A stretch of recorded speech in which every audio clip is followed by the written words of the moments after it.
In this next lesson, we're going to talk about why integrals are a little bit important for mathematics. And that is this first word over here. We're going to talk about the area, and more generally, the area under a curve. And what that means is that if you look at these two examples below here, we have a function y equals x plus 2 on this little interval 2 to 6. And over here on the right, we have this function y equals 9 minus x squared on the interval -1 to 3.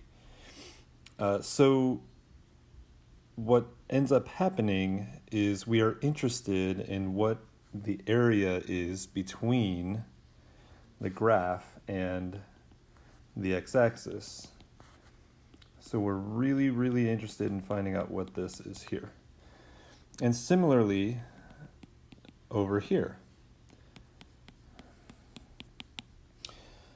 So, one way we can figure out these areas is first by geometry.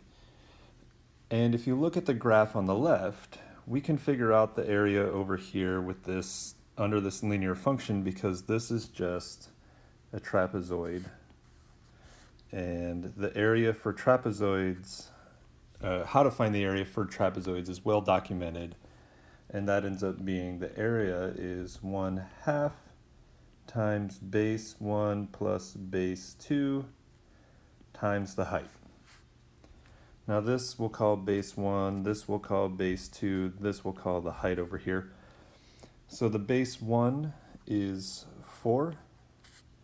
So I'm just going to make that substitution here, 1/2 4 plus base 2 is over here. That is 8 up there, so 4 plus 8.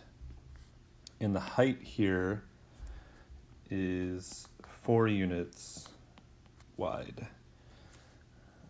So there it is. And when you multiply all of this stuff together, you will end up with 24 units squared. That was pretty easy.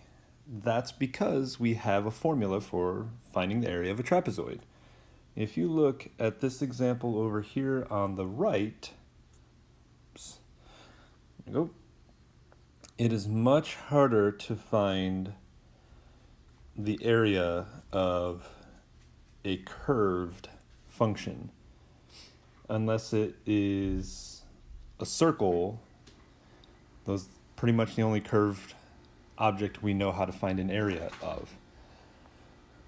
So in order to help estimate it first and then get exactly the area that's covered here, we need to use summations. And I'm going to talk more about this on the next slide.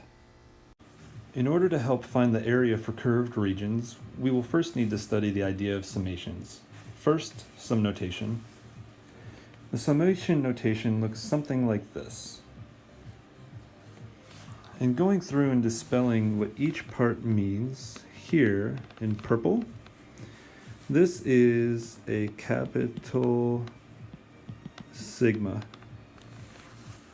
And the capital sigma, whenever you see that, that's telling you to sum up all the terms. The next thing I want to point out to you over here in red is this a sub I. I call this the argument.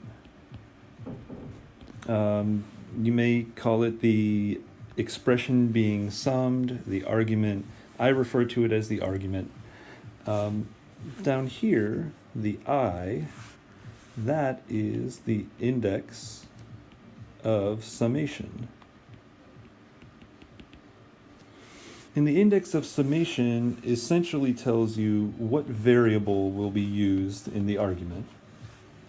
And then these last two bits of information here, let's see, in green, this and this are what we call bounds, the bounds of summation. So here we have the lower bound of summation, and up here we have the upper bound. And one thing about the bounds that I would like to mention is that the lower bound usually starts at 1,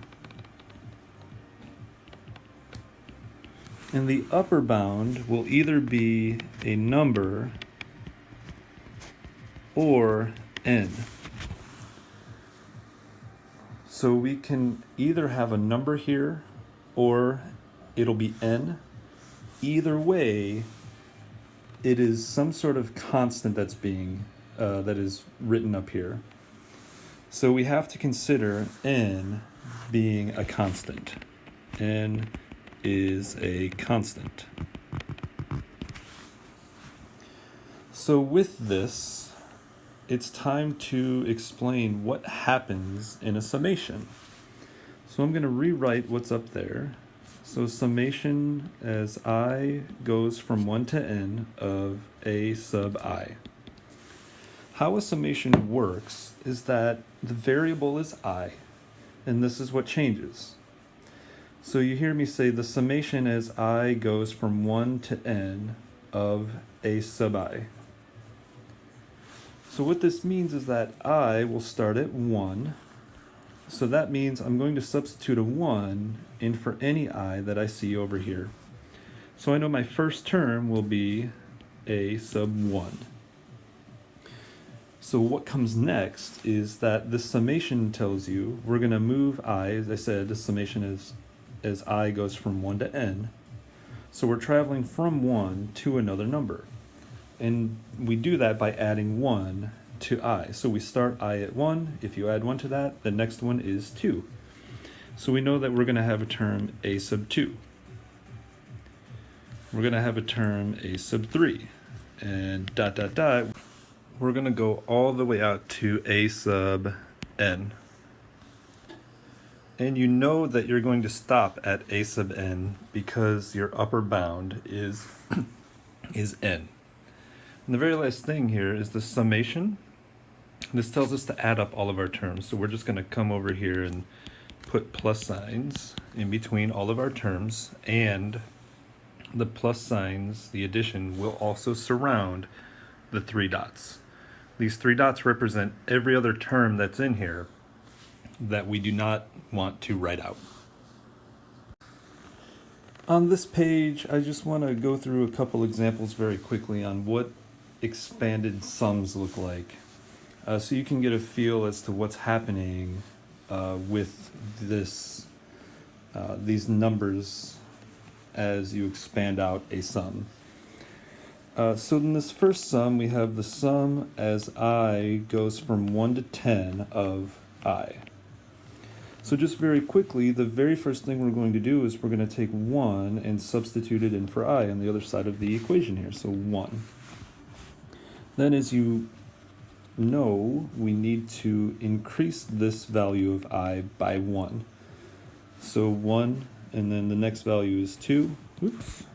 2, 3, 4, 5, 6. You might be wondering, when do we stop? We stop at this value up here, 10.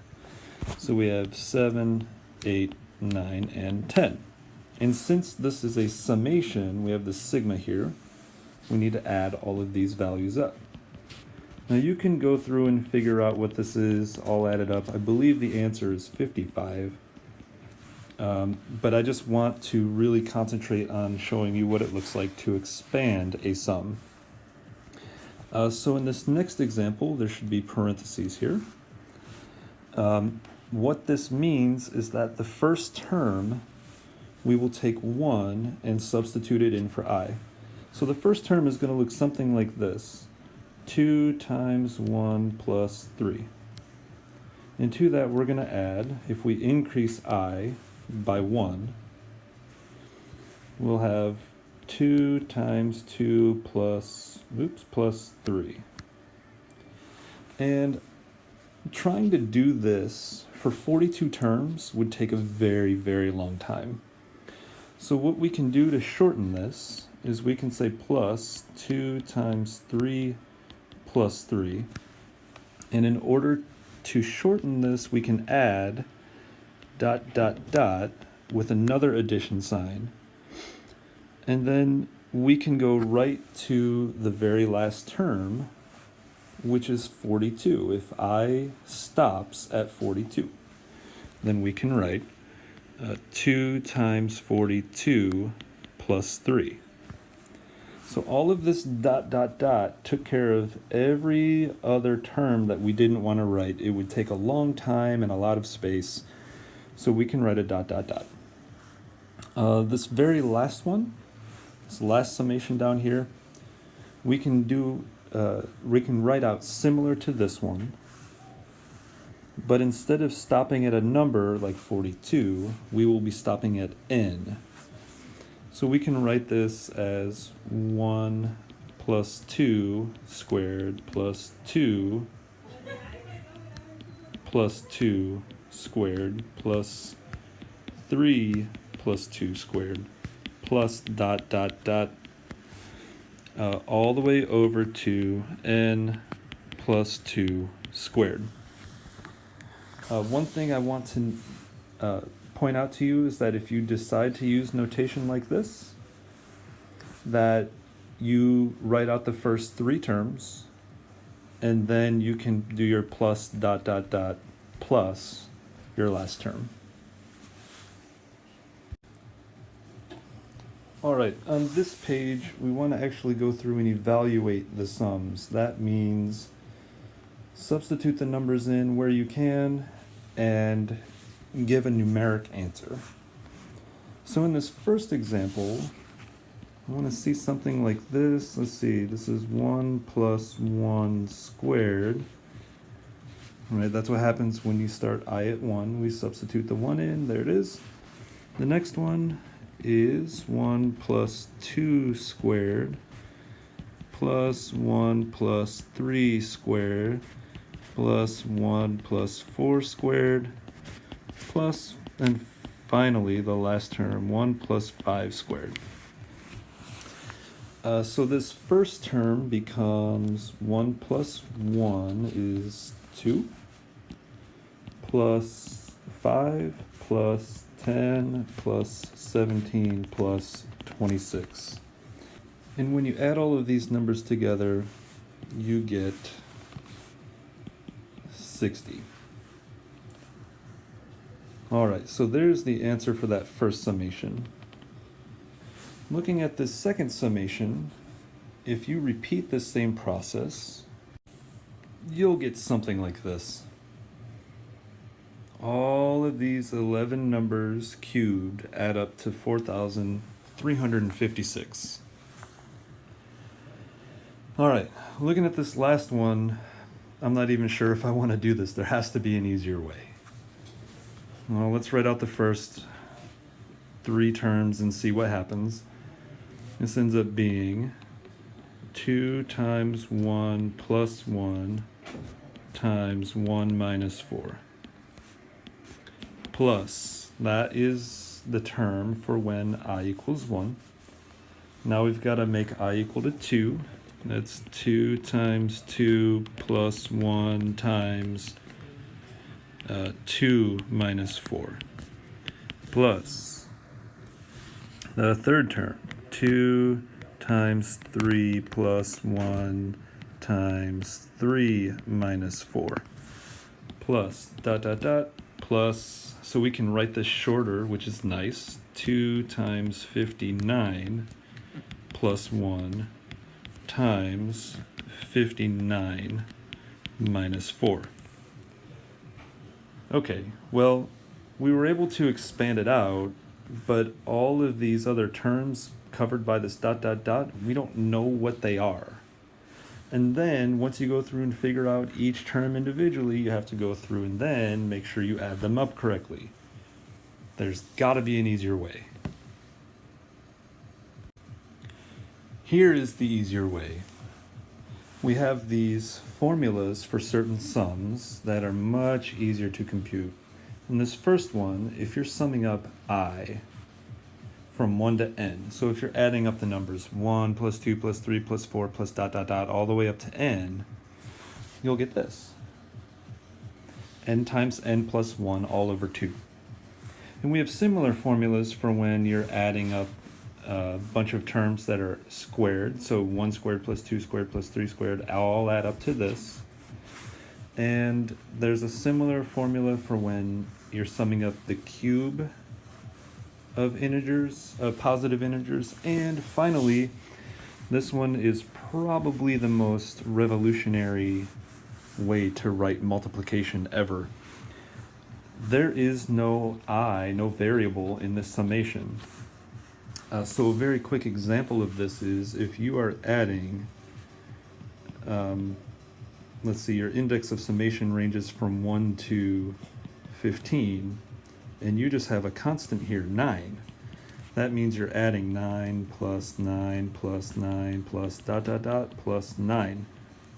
You're doing this 15 times. You're adding 15 9s together, and that is simply multiplication. 15 times 9 is 135. So one other quick example just to show you what happens, that this n in the upper bound is the same n as you have in the other side of your equation, your formula. If you look at this example here, if you want to sum up all of the cubed numbers, I goes from 1 to 35, which without the formula would take quite a while to figure out. We know that the formula up here states that whatever this upper bound is, you're going to square it. You're going to add 1 to the upper bound and square that, and then divide it all by 4. So that gives you something that looks like this. So now we have a way to quickly sum up many consecutive digits, or the squares of many consecutive digits, or the cubes of many consecutive digits, as well as summing up a constant many times. In addition to this, there will be some properties that you need to know on the next page. So some properties of summation that you'll need to know in order to be successful in computing summations are the following two summations here. We have the summation as I ranges from 1 to n of a sub I plus or minus b sub I, and if you have more than one term inside of your summation, it's going to eventually be very beneficial for you to separate it out into its separate terms. So this looks and feels like the sum and difference rule that you've already worked with in the last lesson, computing indefinite integrals. So that's what this is essentially.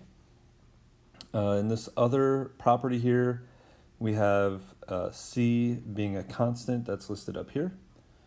And then you can move the constant outside of the summation. And very quickly, just to give you a very basic example, if you have a summation that looks like this, the summation as I goes from 1 to 30 of 3i squared, you can write out that summation as we have seen before like this. So what happens here is that you'll notice each term is being multiplied by 3. So if I wanted to, I could factor that 3 out and get something like this.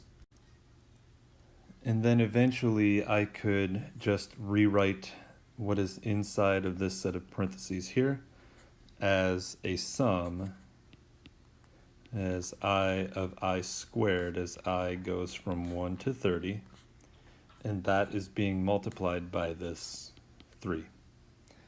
So this is how the constant multiple rule works for what we talked about in the last lesson with indefinite integration. This rule just ends up being sum and difference rule, and this rule ends up being constant multiple rule. And it is going to be very important that we only have arguments for these sums that have i's in them. No constants multiplied in the sum, and we can't have more than one term being added or subtracted if you want to successfully find a summation. On this page, you'll see a couple examples using the sum and difference rule and the constant multiple rule from the previous page. If we wanted to expand this sum out, the sum as I goes from 1 to 5 of 4i, it would look something like this. So now, to make this easier, instead of multiplying 4 times 1 and 4 times 2 and 4 times 3 and 4 and 5, I want to common factor the 4 out to look something like this. So the 4 has been common factored out of each term up here. And then if we rewrite this sum using summation, this will look something like this. So you can see that when you have a constant inside of a sum being multiplied to an index of summation, you can just common factor it out to the front. Now if you go through and actually figure out what this summation is, it ends up being 4 times 15, which is 60. So you can go through and figure out what that summation is on your own, see if you can get 60. To example 2. In this second example, you'll notice that we have the sum as I goes from 1 to 16 of I plus 3 times 4i minus 1. As this problem stands, we cannot just use the formula for I here and for I here to figure out what the sum will be from 1 to 16. We must first FOIL this out. So if you see any multiplication, do that first. So this is going to be 4i squared plus 11i minus 3. So now what the separation of this looks like using the sum and difference terms, or sum and difference rule, is it's going to expand out to something like this. We can take the sum of each term individually and just keep these signs consistent when we write them out over here on the right. So we have the sum as I goes from 1 to 16 of 4i squared plus, that's this plus sign right here, the sum as I goes from 1 to 16 of 11i minus, that comes from right there, the sum as I goes from 1 to 16 of negative 3. Oops, I mean of positive 3. There we go. So there's the sum and difference rule being applied.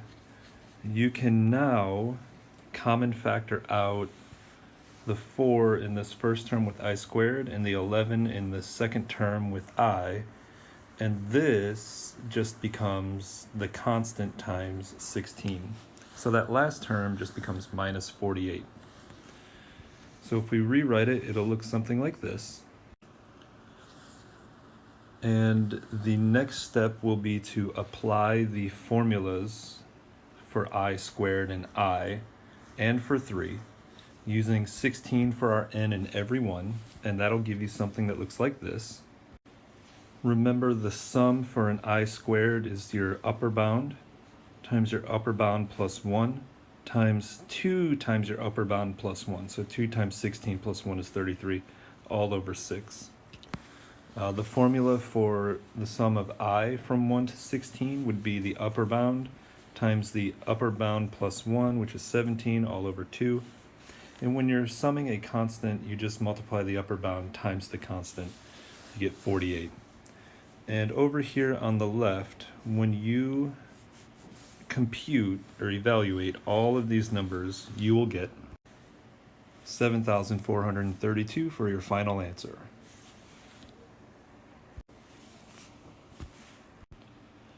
Find the summation.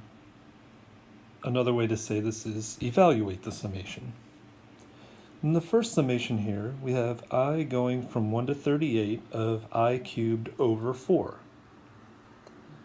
So when we find a summation, what we're trying to do is make sure that there are only i's left inside the summation, because the four formulas that you know help you sum a constant, I squared, or I cubed.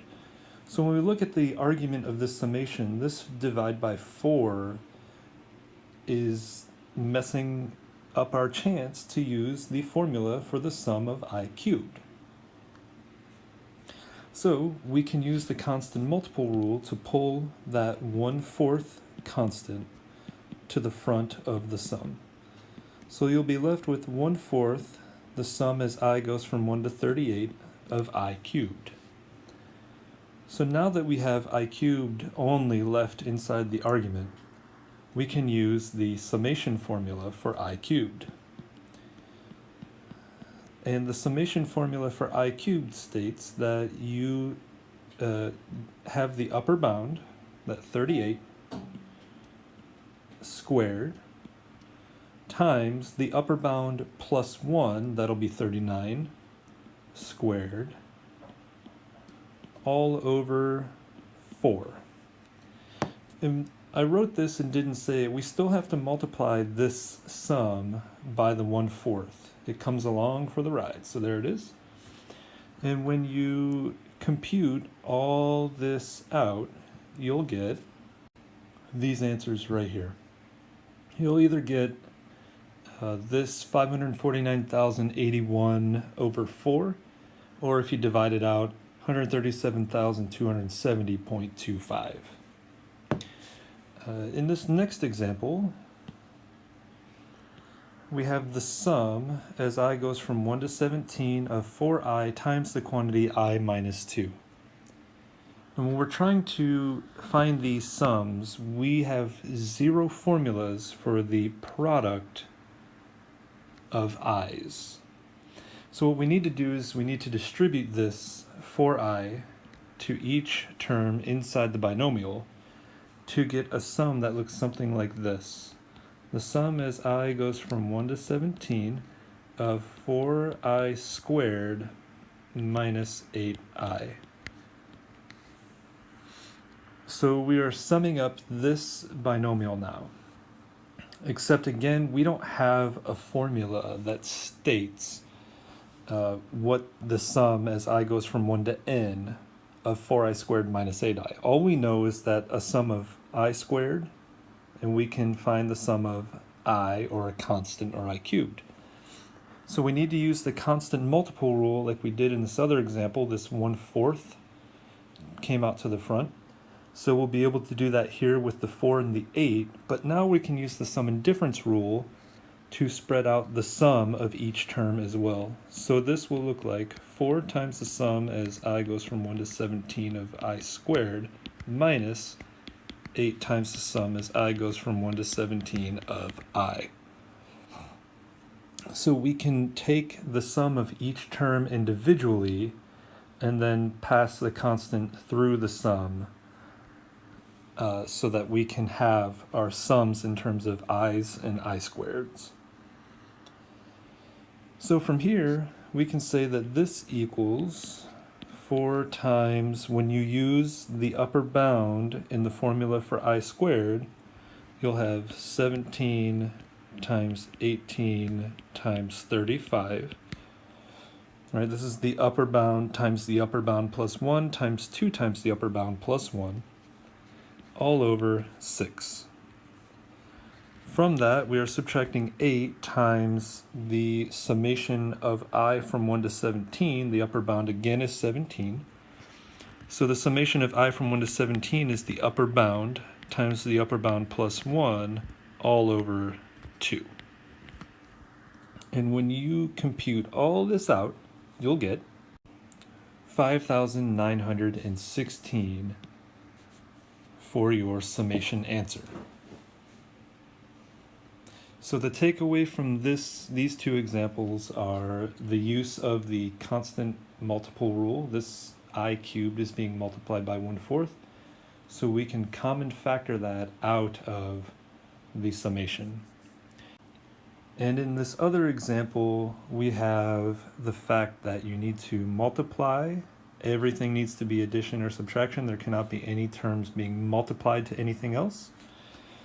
And then from there, we can use the sum and difference rule to separate out each term into their own sum, and then use that constant multiple rule. That's 8 times I. The 8 got common factored out of this one, and the 4 got common factored out of this one.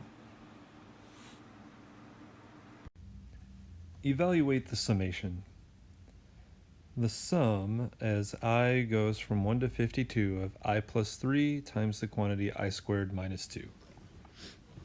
Now in its current form, you cannot find the summation of this. We need to distribute all of these terms together to create an expression with only addition and subtraction. So when you FOIL this, you get the following summation. The sum as I goes from 1 to 52 of I cubed plus 3I squared minus 2I minus 6. The next step is to separate all of this out. We don't want the coefficients next to the i's. We want those outside of the summation. We don't want 4 terms in one summation.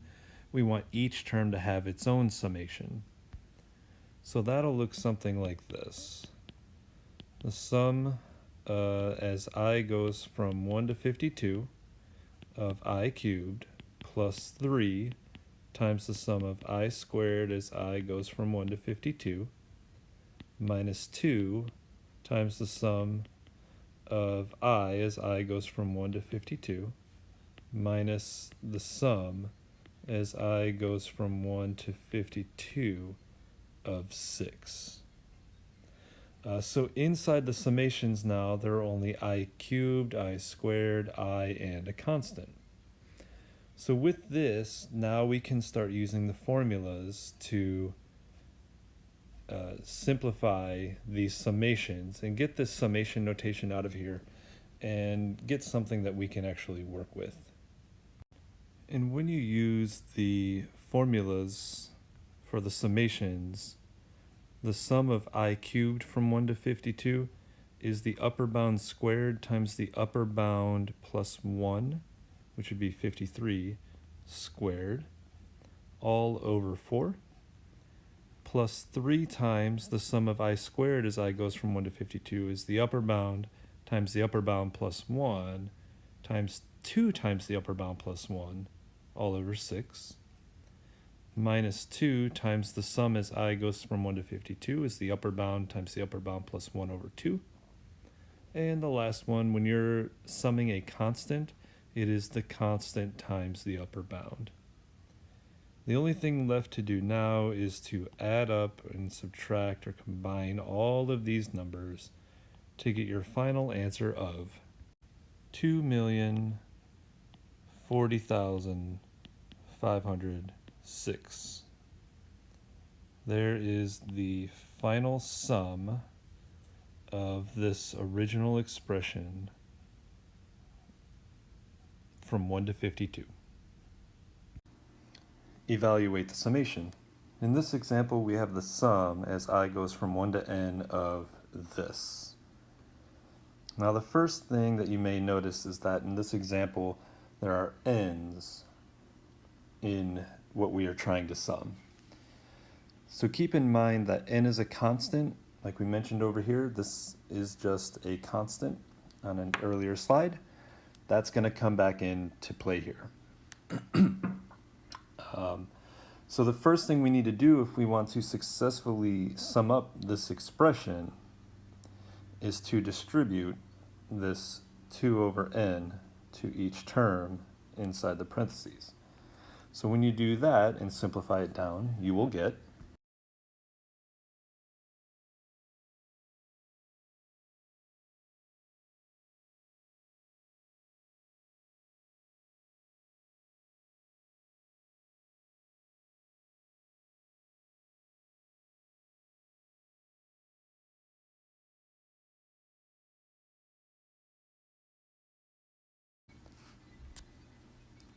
And then from here, we need to get anything that is not an I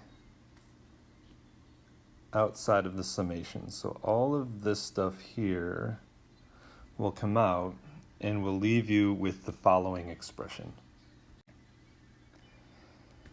All right, now we have some summations that we can actually sum up using those formulas from the previous slides. So here, with this first summation, if you're summing up a 1 n times, that'll just leave you with n.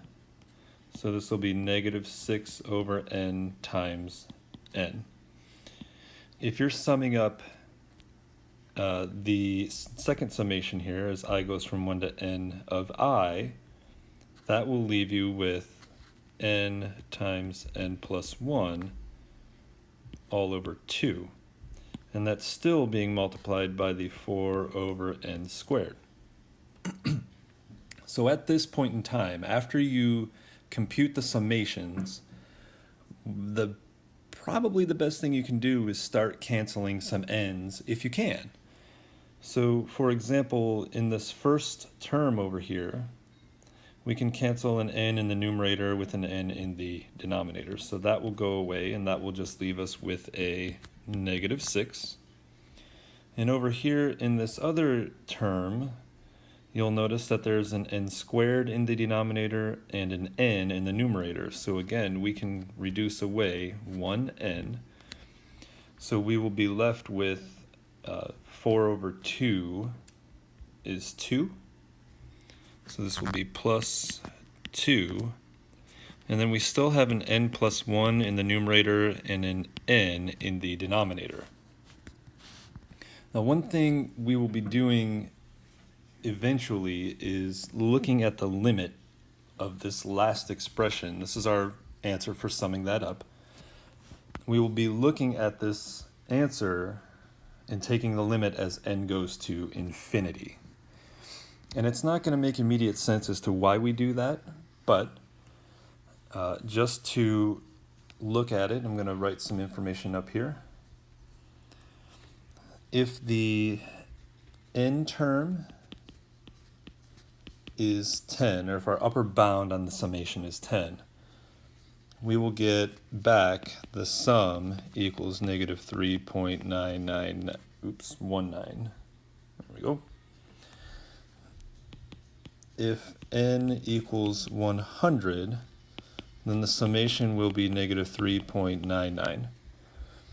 I'm guessing you see the pattern. If n equals 1,000, if the upper bound is 1,000, then the summation will equal negative 3.999. And then if you let n go to infinity, then the summation will be negative 4. This is something we're going to be very interested in just a few minutes.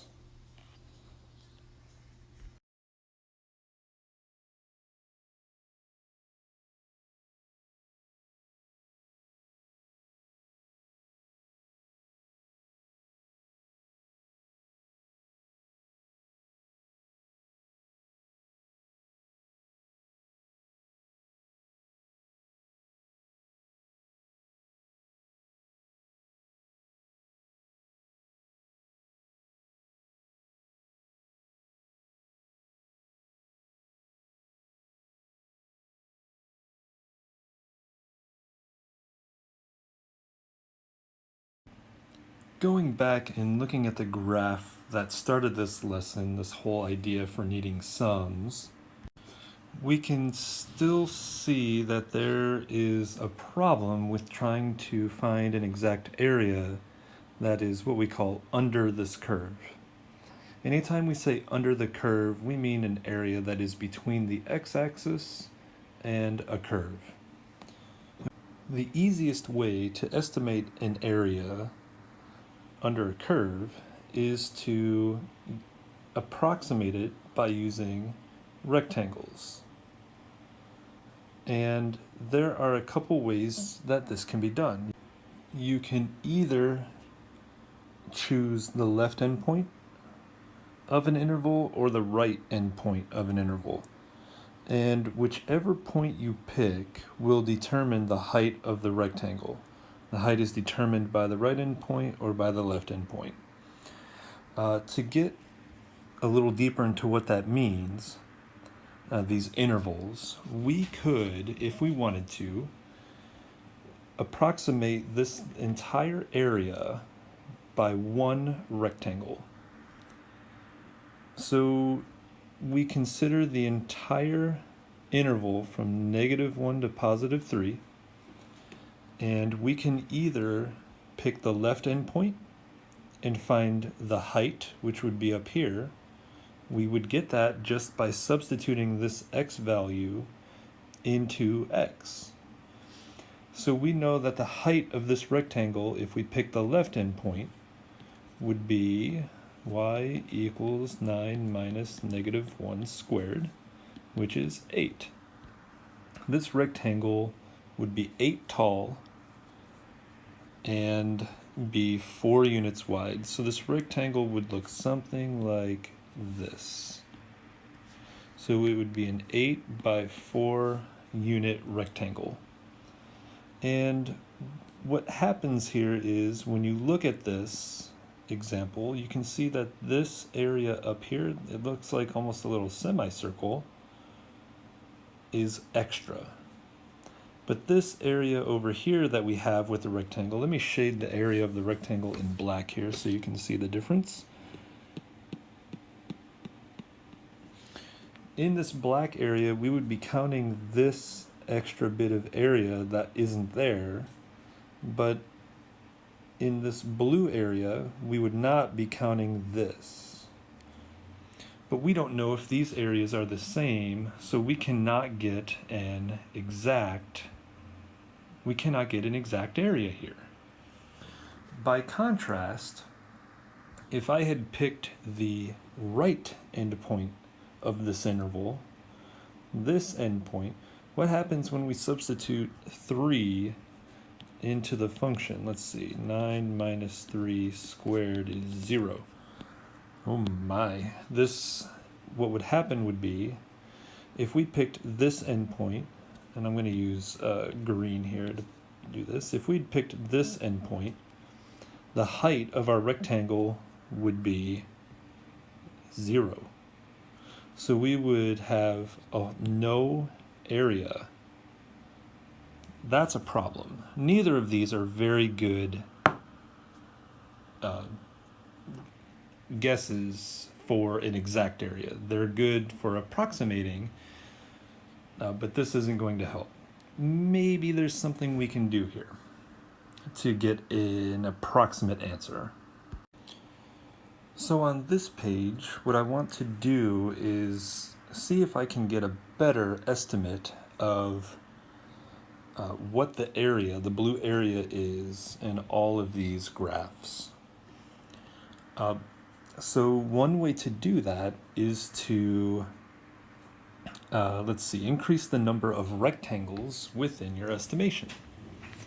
So instead of having one rectangle like we did on the previous page, let's divide the interval into 2 equally spaced intervals.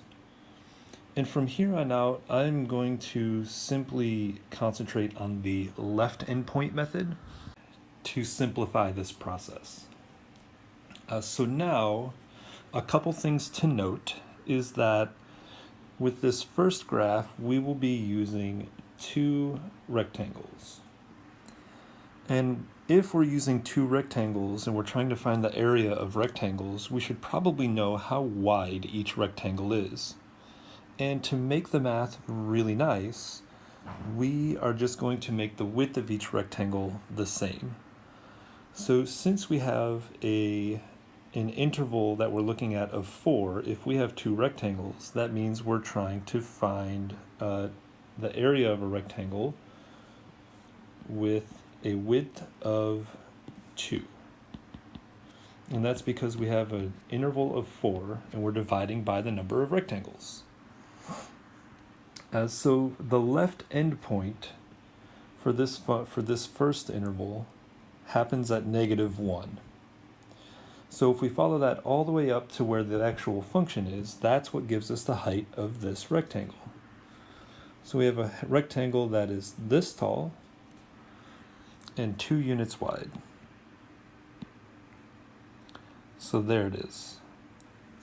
So we have this red area of this first rectangle. The next rectangle, if we look at the left endpoint of the interval from 1 to 3,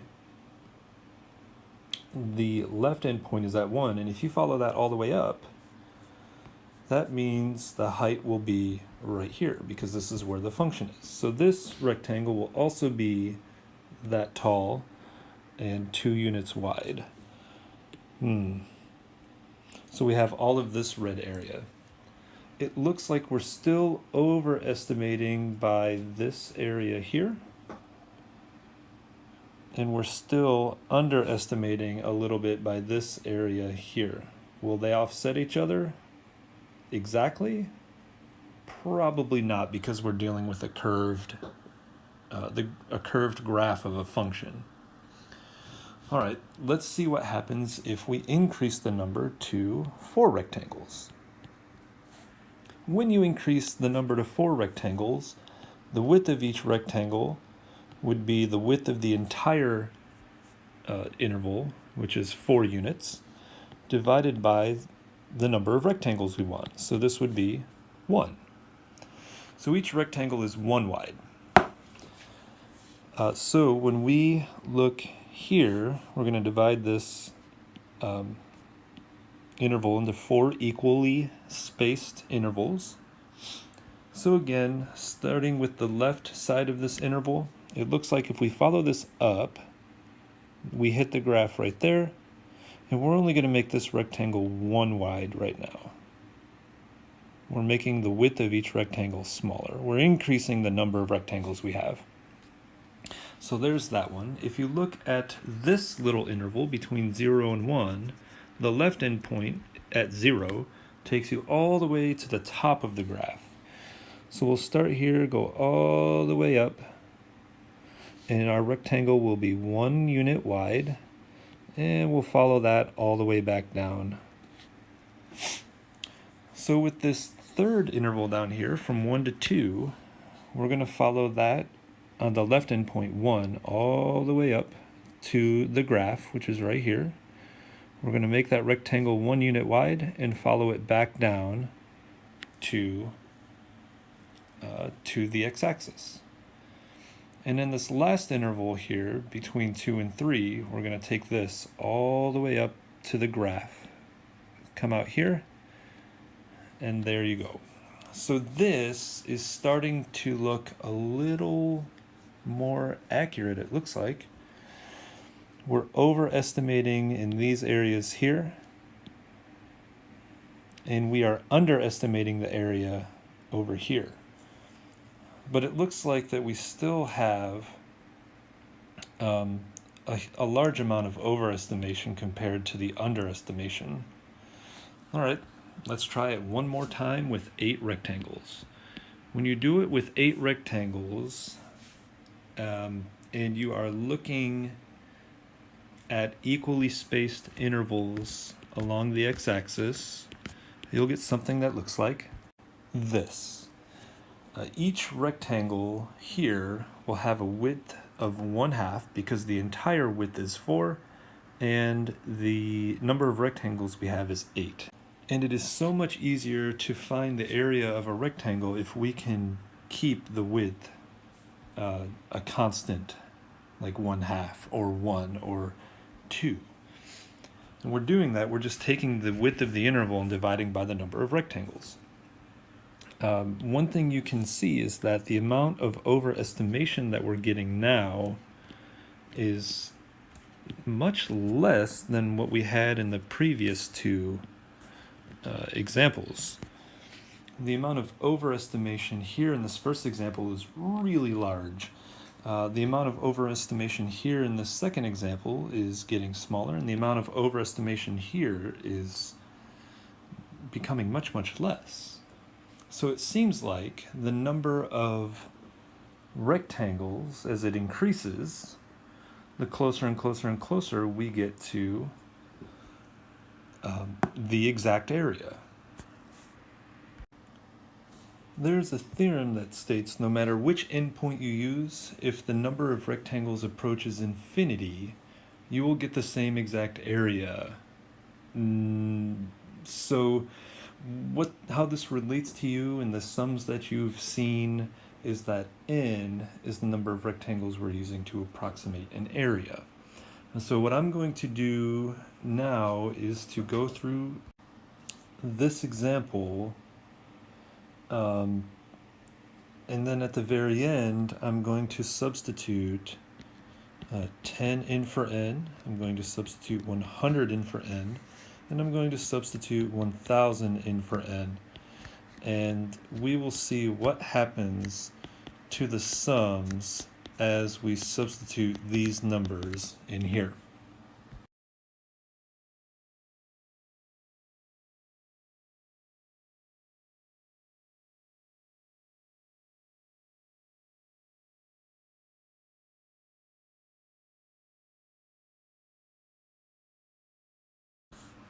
Going through this entire process, we get a final expression of -6 plus 2 times n plus 1 over n. And it turns out that when you substitute n equals 10, or 10 in for n, in this expression, you will get -4.9. And if you substitute n equals 100 into this expression, you will get -4.99. And you might see the pattern already, but if you substitute 1000 into this expression, you will get -4.999.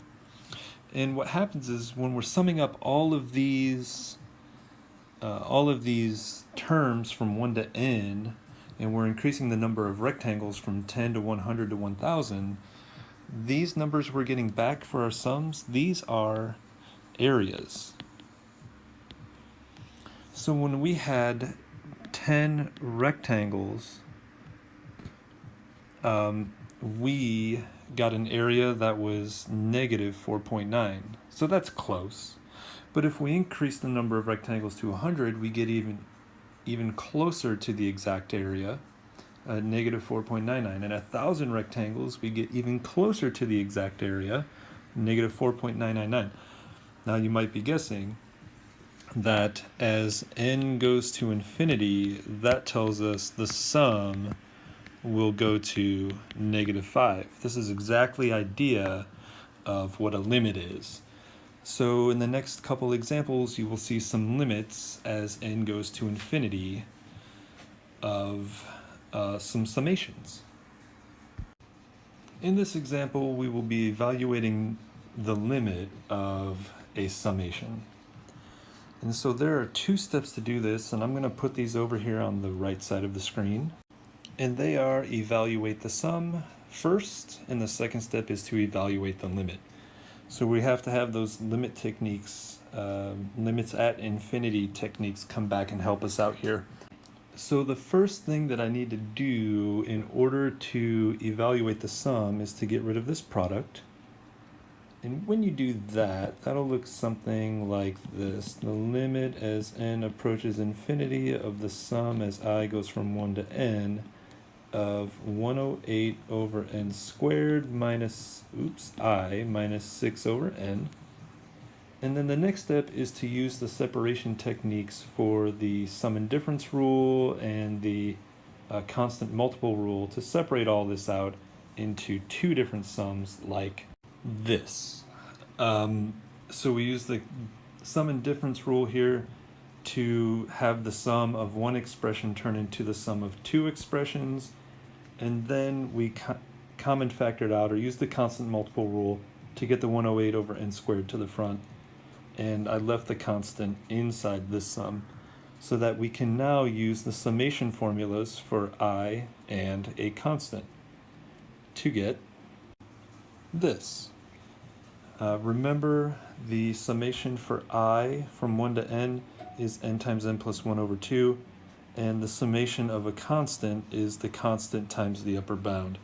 So I'm going to highlight these in some different colors here to make sure you understand where everything is coming from. There we go.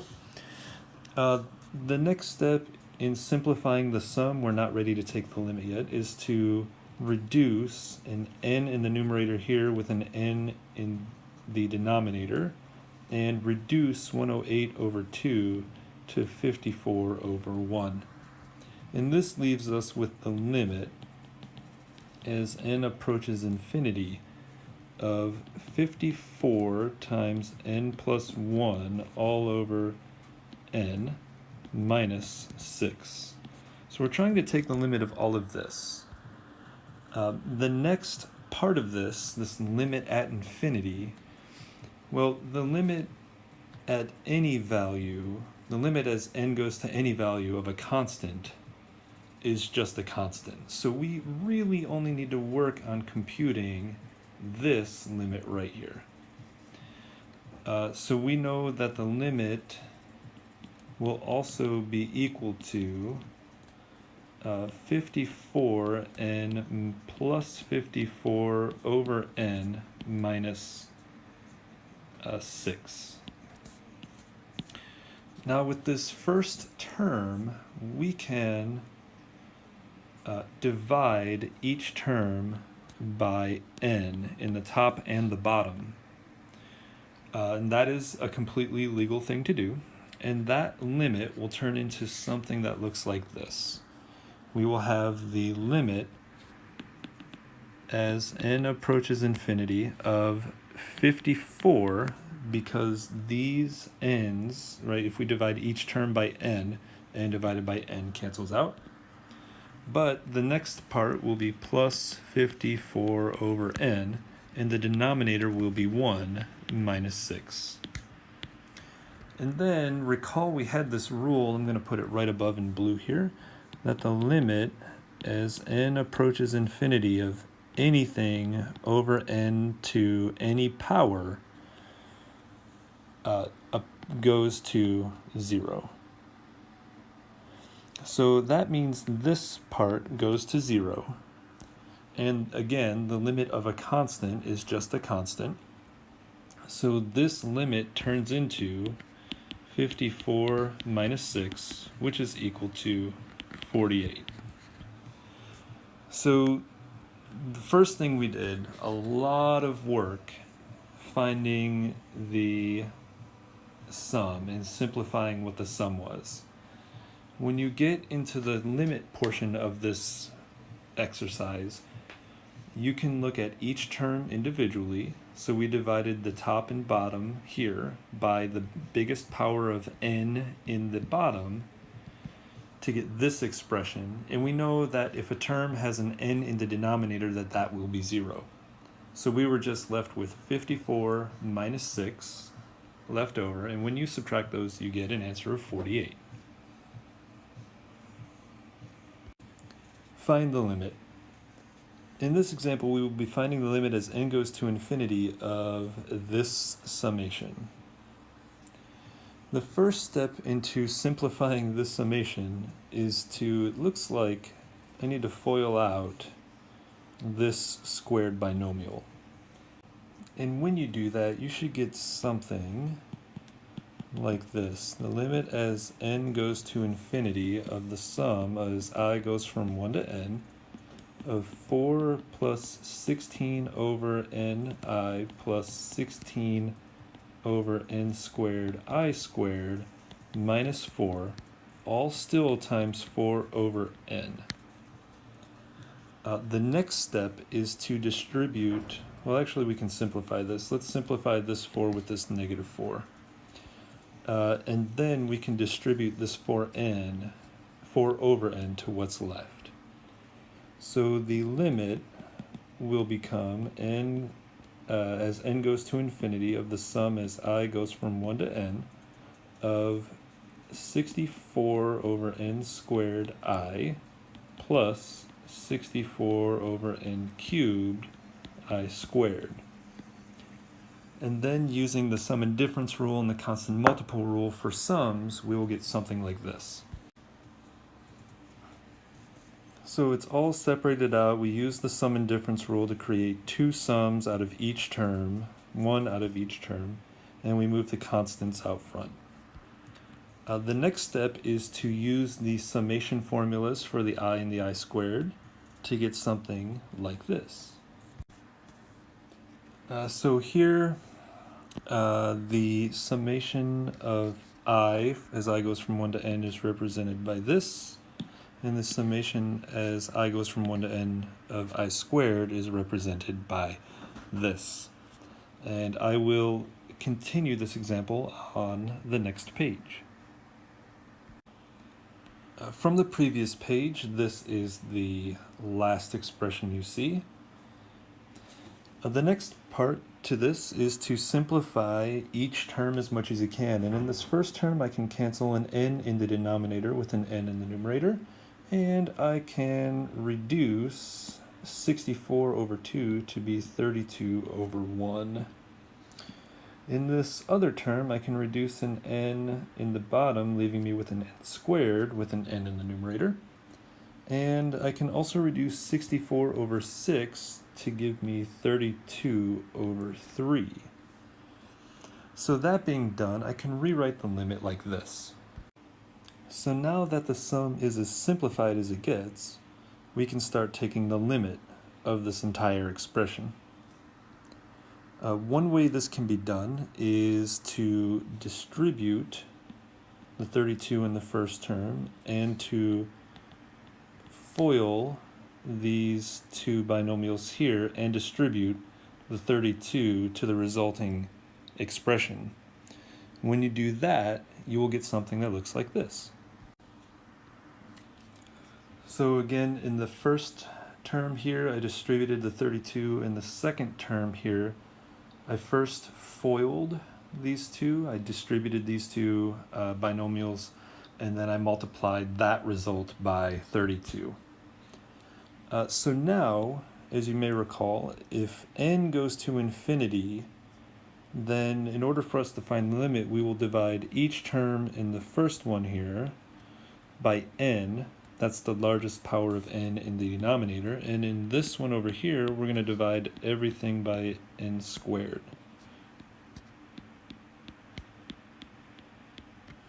And this will leave you with the following result.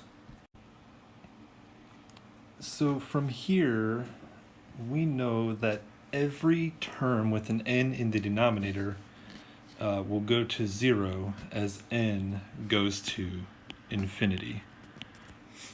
So now we're just left with 32 over 1 in the first term, and in the second term we're left with 64 over 3. So this limit will be 32 plus 64 over 3. And if you combine these and leave it as an improper fraction, you will get 160 over 3. You can figure this out by multiplying this first term here, 32, by 3 over 3. When you do that, you'll get 96 here. 96 and 64 gives you the 160 and divided by 3. So this is the value of the limit that we first started out with. Find the area under the function on the given interval using the limit definition. Here the function is f of x equals x minus 4, and we're looking on the interval 3 to 8. The first thing we need to do is set up a limit as n goes to infinity. Now remember, as we go through and figure out this limit, n is the number of rectangles that we want in our area. So we're trying to make the number of rectangles as big as possible with this n going to infinity. From here, we're going to be looking at a sum of a function, and this is how we get the height of each rectangle. We want to start at 3, and we want to add 5 over ni. this ends up being the left side of the interval times the width of the rectangle, and when we sum I from 1 to n, what that tells us is that first we're going to jump over a little bit to the right endpoint of the first rectangle. Then when I becomes 2, we will jump to the right of the second rectangle. And this is how we get the height of each rectangle. So this f value here, this function value, will be the height of each rectangle. But if you're trying to find the area of a rectangle, you also need a width of a rectangle. And that just ends up being 5 over n. This is the width of the interval divided by how many rectangles you want in that interval. So from here, figuring this out, we need to actually do some scratch work. So I'm going to do this in red. F of 3 plus 5 over ni. We need to figure out what this is. So in order to do that, we're going to look back up here at the function. X gets replaced with this expression, so this x will also get replaced with that expression. Plus 5 over ni minus 4. And when this gets simplified, this turns into 5 over ni minus 1. So this value here is f of 3 plus 5 over ni. So this will get replaced by this. So now we have a limit as n goes to infinity of the sum as I goes from 1 to n of 5 over ni minus 1 times 5 over n. So when you are trying to compute the sum of something, we need to first make sure that the multiplication is happening.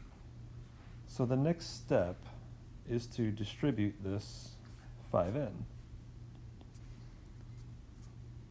So this becomes the limit as n approaches infinity of the sum as I goes from 1 to n of 5 squared over n squared I plus, minus 5 over n. And then the last step for this page, I'm going to separate out this entire sum. So one thing that is important to remember is that 5 squared is a constant, it's 25. I will write 25 in the next step here. But n is also a constant. So we treat 5 and n as a constant. So when you're looking at this next step, this is the limit as n goes to infinity of the, of the 25 over n squared, the sum as I goes from 1 to n of I minus, when you are trying to sum up a constant, you have to just multiply the upper bound times the constant. So n times 5 over n is just 5. From the previous page, this was the last thing written. The only thing we need to do now is simplify this summation. And in order to simplify that summation, I'm just going to write it off to the right here. The summation as I ranges from 1 to n of I is equal to n times n plus 1 over 2. So this will go in place of that blue box right there. So we can rewrite the limit as n approaches infinity of 25 over n squared times this sum over here. This is n times n plus 1 over 2 minus 5. And from here, all we have to do is simplify as best we can and then take the limit as n goes to infinity. The only simplification that I see is there's an n squared in the denominator and an n in the numerator, so I can cancel that. That looks like it leaves us with a limit as n approaches infinity of 25 over 2, and there's still this n plus 1 in the numerator, and there's still this n left over in the denominator. And from that, we're going to subtract 5. The only thing left to do is to find this limit. So the easier term is back here, this negative 5. The limit as n goes to infinity of a constant is just a constant. So that is negative 5. But this first term, you may have to think back for this. The limit as n goes to infinity, this feels like we're trying to find a horizontal asymptote. And since the degree of n in the numerator is equal to the degree of n in the denominator, they're both 1, we take the ratio of the leading coefficients. So the 25 times 2, or 25 over 2 comes along for the ride, and the limit as this thing, of this thing as n goes to infinity is 1. So when you have 25 over 2 and you're subtracting 5, you will get a whopping 15 over 2 units squared. There is the area underneath the curve of that graph. And one really quick idea here. What do we mean when we say area under a curve? So if you were to see a picture of this actual function, you would know that the graph would go through the point 3 comma negative 1, and that's if you go back and look at the actual f of x equals x minus 4. If you substitute 3 in here, you're going to get back negative 1 for your y value. And similarly, if you substitute 8 in there, you will get back 4 for your y value. And this is a linear function, so I'm going to try to do that there. What we mean in mathematics by area under a curve is the area between a curve or your function and the x-axis. So something there and something like this here. We have all of this area that we're trying to find. So you just quickly analyzing this, we know that this triangle is 4 high and this blue triangle is also 4 wide, and that this triangle over here, this red one, is 1 high and 1 wide. And so the area of the blue triangle is, what, 8 square units? And the area of the red triangle is 1/2 a square unit. Oops. But if you add these areas together, you get 17 over 2 units squared, which is strange because we got an answer, all the math is correct, we got an answer that is 15 over 2 units squared. Well, what ends up being the case is that any time you're finding an area above the x-axis, this is a positive area. It ends up being a positive area. And then we get into some very shaky ground in the real world, but mathematically not so shaky. When you have an area that happens underneath the x-axis, this ends up being a negative area. And again, practically in the real world, negative area doesn't make any sense, but in mathematics it does. And that's how we get this answer of 15 over 2 is we have an area of 8 square units, and we take away what's underneath the x-axis. We take away half a unit, that leaves you with 15 over 2 square units. Find the area under the function on the given interval using the limit definition. Here's the function f of x equals 3x squared minus 5x minus 2 on the interval 0 to 2.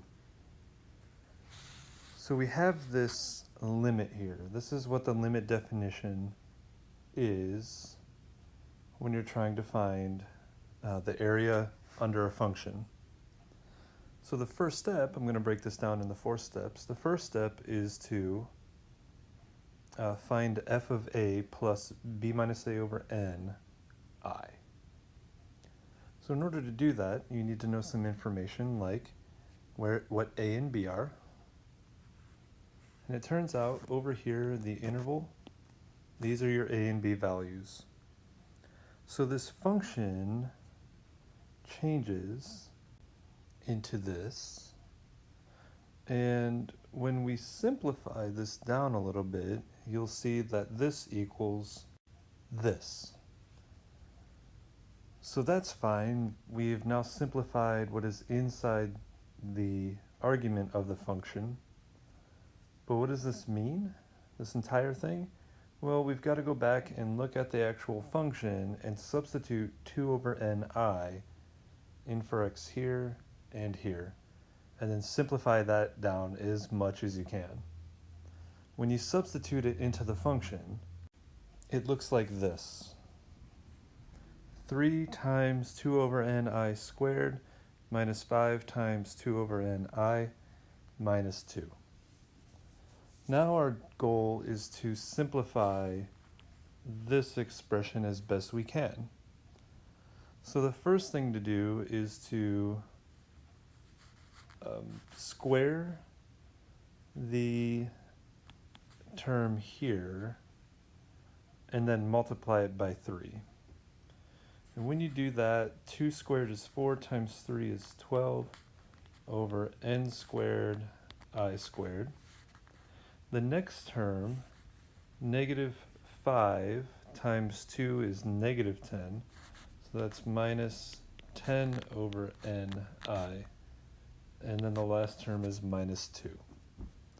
That's the best we can do for right now. On to step 2. Step 2 is to find b minus a over n. And from the interval on the previous page, b is 2 and a is 0. So this whole expression here turns into 2 minus 0, which is 2, all over n. And one thing I want to mention here, I should have done it on the first page, is anywhere you see an n or an I, it just stays n or I. You will not put any numbers in for n or I when you're using the limit definition to find the area underneath a function. Next, the third step is to find the summation of all of these things. And this was what was computed in step 1, and this was computed right above in step 2. So now we're going to find the summation of all of this stuff. So the sum as I goes from 1 to n of all of this. And since there is the product of two different expressions inside of this sum, we must distribute this 2 over n to all 3 terms of the first expression. And when you do that, that'll look something like the sum as I goes from 1 to n of 24 over n cubed I squared minus 20 over n squared I minus 4 over n.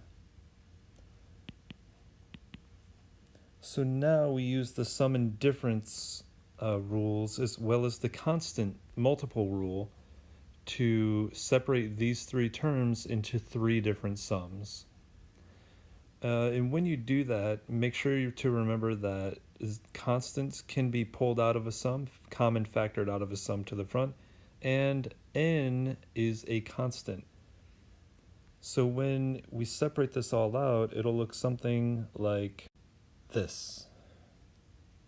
So now that it's all separated out with the constants pulled to the front, and the i's are the only thing that are left in these, and for whatever reason I leave this constant in here because I know the next step will be to just multiply this by n.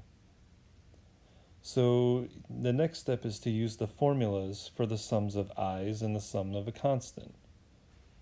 And when you do that, you'll get something like this. This will be 24 over n cubed. And the sum of I squared, as I goes from 1 to n, from our formula, it looks like this. N times n plus 1 times 2n plus 1 all over 6. So that's that first sum. I'm going to do this next sum in red. So we'll be subtracting the sum of 20 over n squared. And the sum of I is, as I goes from 1 to n, is n times n plus 1 all over 2. And this last term I'm going to write out in blue, and that just ends up being the constant times the upper bound. So that'll leave you with a 4. And the signs in between these are both subtraction signs. They are right here. They come along for the ride. So now the last thing I want to do is within each term. So I'm going to start with the first term, and I'm going to simplify any constants that I see. So I know 24 is here and 6 is here. I can reduce those. 24 over 6 is the same thing as 4. So I know I will have a coefficient of 4 in the numerator, and also I'm going to see if I can cancel any n factors. So there's an n here, and I know there's an n in the numerator, so I can cancel one of those away. That'll leave me with an n squared in the bottom, and in the top there is still an n plus 1 times a 2n plus 1. Minus. In the second term, again, I want to see if I can reduce these constants, and yes, I sure can. That leaves you with a 10 in the numerator. And then again, I want to look at just the n. There's an n squared in the bottom and an n in the numerator. So I know I can cancel one of those, and it'll be left with an n in the denominator. And you're left with an n plus 1 in the top. And the last term, you cannot simplify it any more than it already is. It's just minus 4. So this takes us to the last step. Finally, step 4.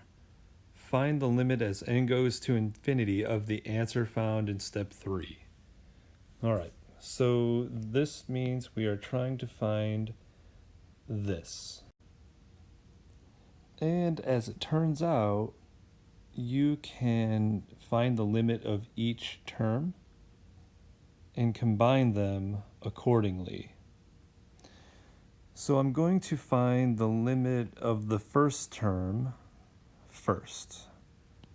So the limit as n approaches infinity of 4 times n plus 1 times 2n plus 1 all over n squared. What happens here is you can FOIL out these two binomials and then multiply everything by 4. So when you FOIL it out, you get something like this in the numerator. And the next step is to find out what this limit equals. And if you recall, a long time ago you learned something, you learned the method on how to find the limit as n goes to infinity.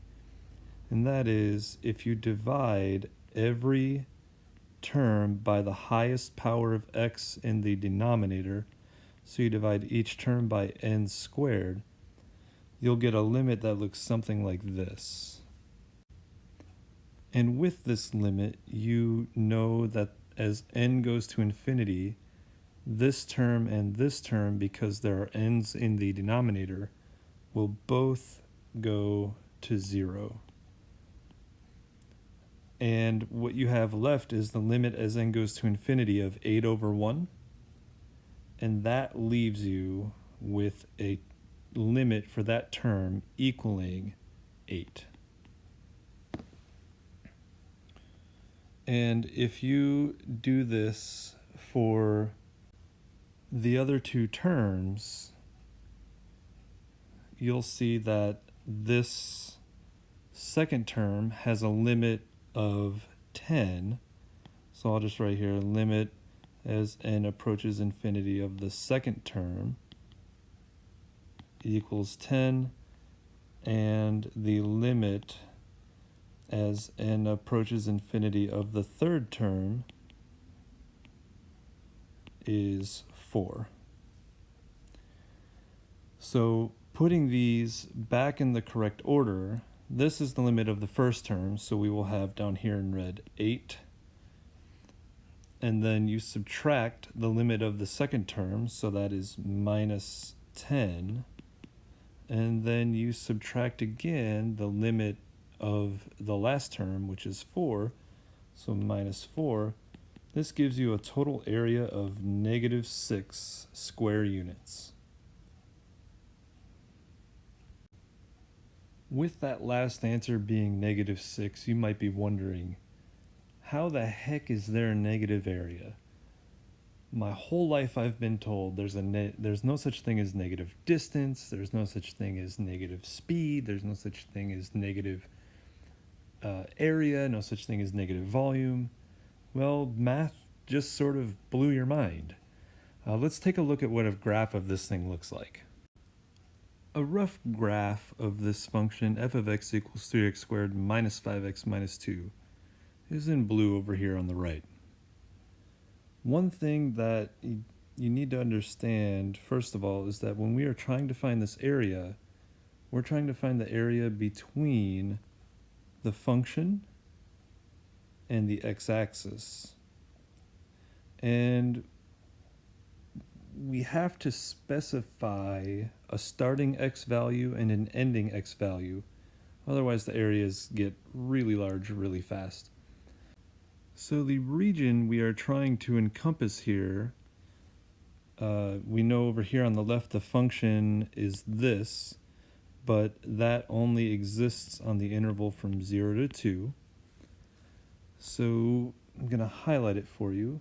We're checking the area between the function and the x-axis between x equals 0 and x equals 2. So we're trying to find this shaded region right in here. And one thing to note is that this shaded region is 100% underneath the x-axis. It's kind of hard to see the laser pointer there, but it's 100% underneath the x-axis. And whenever you have an area that is under the x-axis, this will be a negative area.